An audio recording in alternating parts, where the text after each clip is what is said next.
Conosco na linha está o secretário estadual de saúde, médico infectologista, Dr. Jean Gorenstein. Dr. Jean, muito bom dia.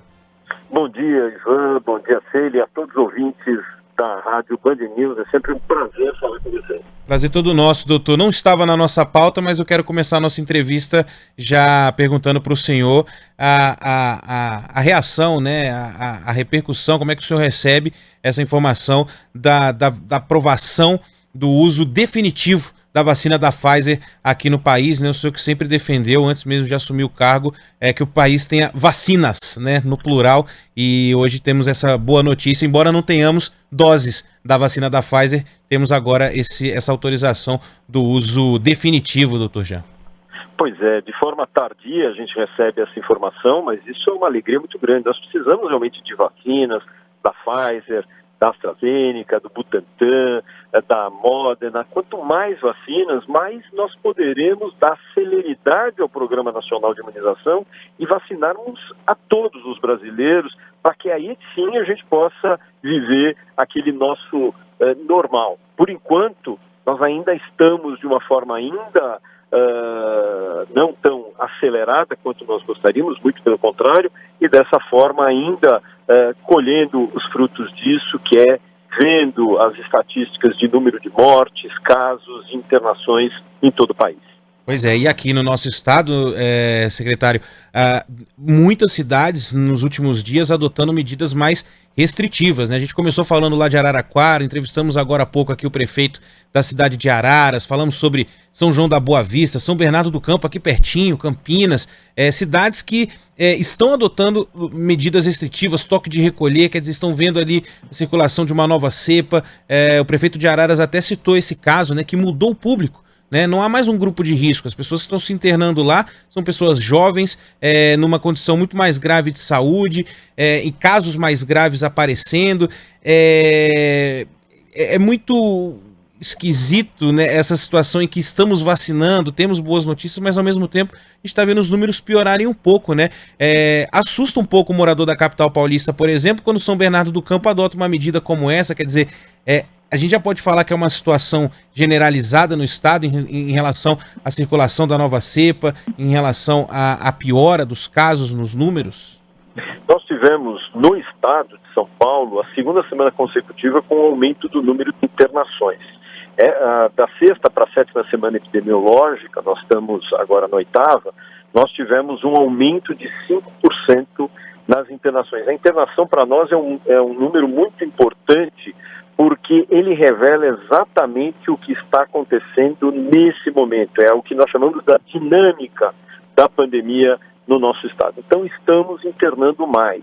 Nós temos ainda uma taxa de ocupação menor do que nós já tivemos no início do mês, no início do mês de janeiro, desculpe, que nós tivemos 72,5%, chegou a 72,7% da taxa de internações, tanto no estado quanto na Grande São Paulo. Nós já reduzimos isso para 66,5% e 66,9% de taxa de ocupação, mas ainda temos um número muito elevado de pessoas internadas nas UTIs.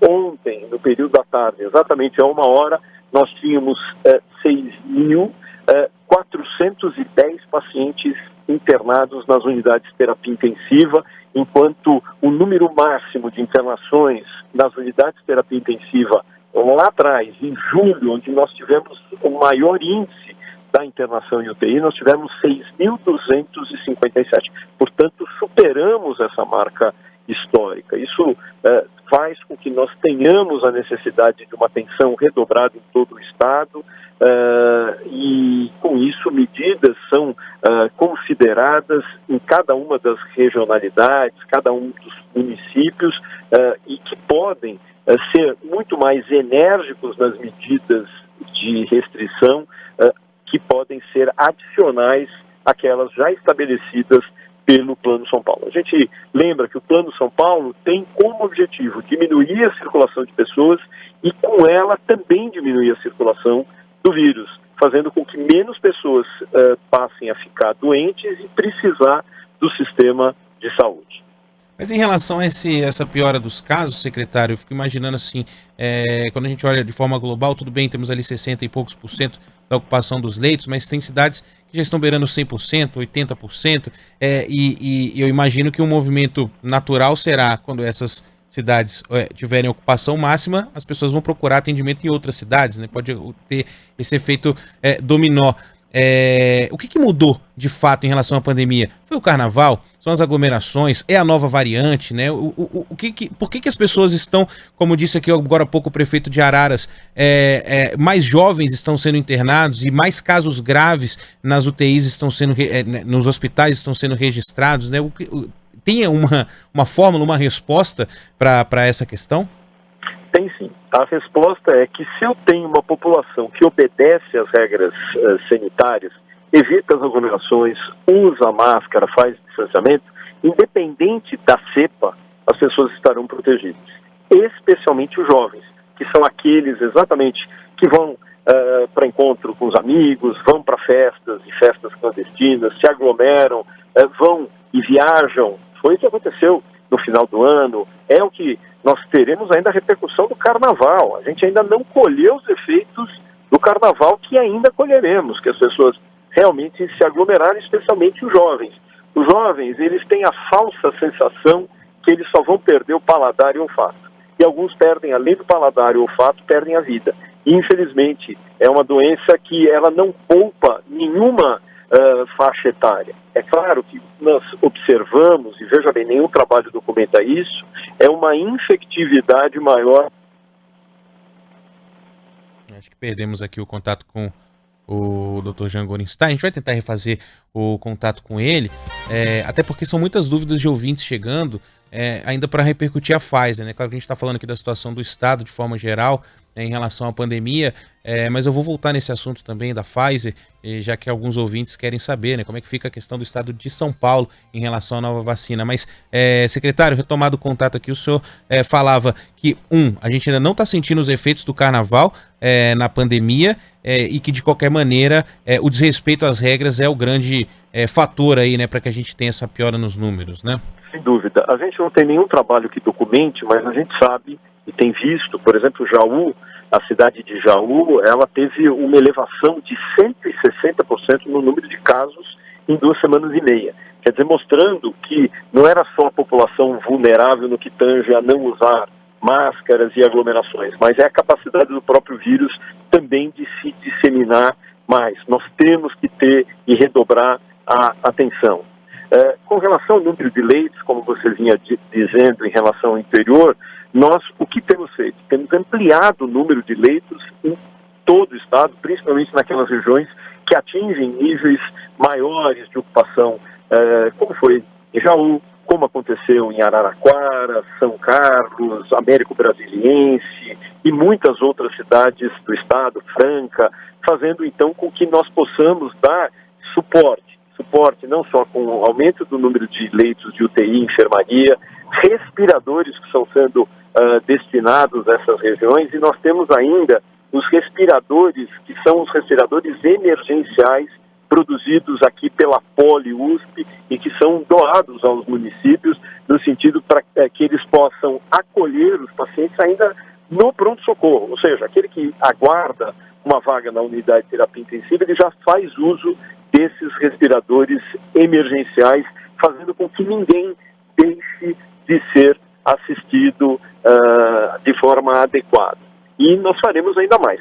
Se eventualmente uma região, nós temos no estado 17 regiões de saúde que nós intitulamos DRS, são Departamentos Regionais de Saúde, e exatamente naquelas regiões, se eu tenho uma ocupação maior numa cidade, na outra ela é capaz de acolher esse paciente. Ou seja, nós temos essa migração e essa compensação na própria região, e essa região muitas vezes contempla 18, 20 municípios que têm sim a potencialidade de colaborarem com cada uma das municipalidades. O senhor tem informação da situação, pergunta de ouvinte, sobre a situação dos leitos particulares? Eles entram nessa conta que o senhor faz dos 66%, ou é uma realidade diferente, doutor Jean? Na verdade, nós temos a ocupação, ela vem como dados que nós chamamos do Acessa SUS, e também uma monitorização que é feita tanto da rede particular quanto da rede pública. E aí a gente coloca UTIs que são filantrópicas, das Santas Casas, no caso, os hospitais que são municipais, os hospitais estaduais. Então, todos esses dados, eles são computados de forma no dia anterior, ou seja, esse dado nós vamos atualizar em termos de número de leitos e ocupações agora às 13 horas. Nós temos os dados que são colocados que eles são das 18 horas de ontem, mas então eles têm um delay, um atraso, pequeno atraso de um dia, mas são dados que mostram a realidade atual de quem realmente interna nos nossos hospitais. De forma global, né? Doutor, antes da gente se despedir, já agradecendo aqui mais uma vez a sua atenção ao convite da Band News FM, tem muita gente, muito ouvinte, perguntando sobre a questão da Pfizer ainda, né? Trouxemos aqui há pouco a informação de que essa aprovação do uso definitivo pode permitir a compra do medicamento na rede particular, mas que isso dependeria de uma negociação das clínicas com o Ministério da Saúde. O Plano Nacional de Imunização está vigente e seria, digamos assim, soberano, né? Eu queria saber qual a sua visão sobre essa situação, se o Estado de São Paulo pretende de alguma forma também acompanhar ou comprar, adquirir doses em relação à vacina da Pfizer, em relação a essa informação que trouxemos mais cedo da aprovação do uso definitivo dela. Pois é, essa é uma pergunta que a gente pode olhar de duas formas. Uma forma é imaginar que hoje uma vacinação muito mais lentificada, ela ocorre exatamente porque nós temos um menor número de vacinas. E nós entendemos que esse menor número de vacinas fazem com que menos pessoas tenham o privilégio, a oportunidade de estarem protegidas. Portanto, nós sempre pleiteamos, isso o próprio governo de São Paulo, na liderança do governador João Dória, de instituir essas vacinas no Programa Nacional de Imunização. Não teria sentido, por exemplo, São Paulo vacinar e os outros estados não vacinarem. Isso era contra a questão democrática, isonômica do Sistema Único de Saúde. Quando a gente faz esse olhar, se eu disser que alguém adquire uma vacina pela rede privada, a gente fala, puxa vida, quer dizer, eu não tenho dinheiro, eu não tenho, eu vou ficar no final da fila. Então, esse olhar, ele, nesse sentido, numa questão sanitária como esse, ele deve ter a obrigatoriedade que o Ministério da Saúde esteja instituindo essas vacinas e incorporando essas vacinas de forma absolutamente emergencial para o sistema, o Programa Nacional de Imunização. Isso seria muito mais democrático, humanitário, principalmente no momento que todos, infelizmente, morrem, mas infelizmente quem tem recursos mais escassos acabam, infelizmente, morrendo até mais. E com isso merecem também a mesma atenção daqueles que são mais privilegiados. Quer dizer, essa compra seria legal no ponto de vista jurídico, mas nada legal do ponto de vista de saúde pública, né, secretário? Sem dúvida. Nós temos que fazer com que o Programa Nacional de Imunização seja um pleito humanitário, como sempre foi. O SUS, ele tem esse lado humanitário, democrático, isonômico, permitindo que todos tenham acesso, seja o rico, seja o pobre, seja aquele indivíduo que mora lá nos rincões do país ou em grandes metrópoles. Nós temos que fazer com que essa vacina seja um direito do nosso povo de se libertar, infelizmente, desse vírus que infelizmente mata. Secretário Estadual de Saúde de São Paulo, Jean Gorenstein, médico infectologista, conversou conosco aqui na Band News FM. Um dia importante, né, secretário, em que mais doses da Coronavac serão distribuídas ao país, aniversário do Instituto Butantan, aprovação do uso definitivo da vacina da Pfizer. Notícias boas em meio a tantas ruins. Agradeço muito aqui a presença do senhor no Band News São Paulo, mais uma vez, atenção com o ouvinte da Band News FM. Ivan, é sempre um prazer conversar com vocês, um grande abraço a todos, e a gente tem que manter todas as nossas regras sanitárias, usar máscara, evitar as aglomerações, fazer uso do álcool gel. Isso é muito importante. Nós não podemos, mais do que nunca, esquecer dessas regras nesse momento. É isso. Belo recado. Muito obrigado, viu, secretário? Um bom trabalho para o senhor. Entrevista aqui no Band News São Paulo, que teve transmissão também do UOL.